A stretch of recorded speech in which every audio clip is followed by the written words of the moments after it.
Ganito rin talaga ang madalas kong ginagawa, lalong-lalo na rin nakakatulong siyang makaalis, lalo na rin sa pinakadumi. Kumuha nga po ako ng pinakaagwak sinada, pagkatapos paglalagyan at baking soda, naglagay ako dito ng 1 tablespoon po. Napakaganda rin talaga ng pinakadala ng baking soda, bukod sa nakakalinis, nakakaalis ng dumi at higit sa lahat, deodorizer na rin ito.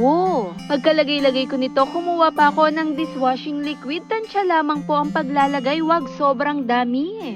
Dito nga po sa aking paglalagay, kaunti lamang, tinansya ko lang ang paglagay nito, paikot doon mismo sa baking soda, pagkatapos halu-haluin lamang ito. At pagkahalo-halo nga nito, kunin na rin natin yung isang sangkap pa na ating ilalagay para mas makumpleto na rin ang pinaka-texture nito.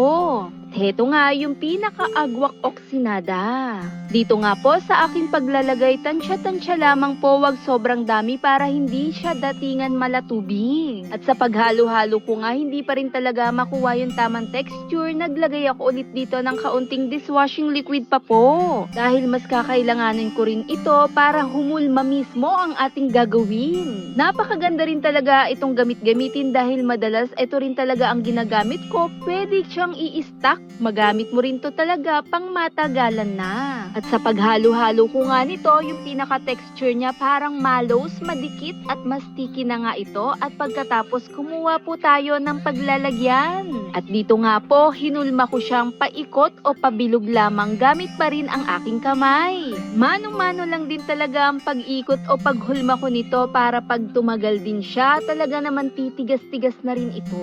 Pagkatapos ko nga itong iikot-ikutin o yung pinakabilog, hayaan muna natin ito doon mismo sa pinakapaglalagyan. At depende nga po sa dami ng ating ginawa, sa mixture na ating ginamit, ang dami rin ng ating magagawa doon sa pinakahinulma nating bilog. At heto nga po ay 4 na pirasong bilog po ang aking nagawa doon sa mixture na ating ginamit. At heto rin talaga ang madalas kong ginagamit, tinatabi ko lang siya sa maliit na paglalagyan at madalas ko na rin tong pinanglilinis. Hayaan muna natin ito kahit saglit. Dahil ang baking soda, napakaganda namang panglinis, kahit saan ay pwedeng-pwede, nakakatulong na rin siyang makaalis sa dumi, kasama na rin ang pinaka-stain o yung dikit mismo sa ating mga sapatos. Dahil dito nga po sa aking ginawa, ginagamit-gamit ko na rin to panglinis sa mga sapatos. At napakaganda rin nito kung ang iyong sapatos ay puti po, maganda, makakatulong makaalis lalo na rin sa pinakadikit o dumi nito. At dito nga po sa aking ginawa, lumang sapatos ko na rin ito at madilaw-dilaw na nga ang datingan niya, kuskusin lamang doon sa parte ng pinakatela niya.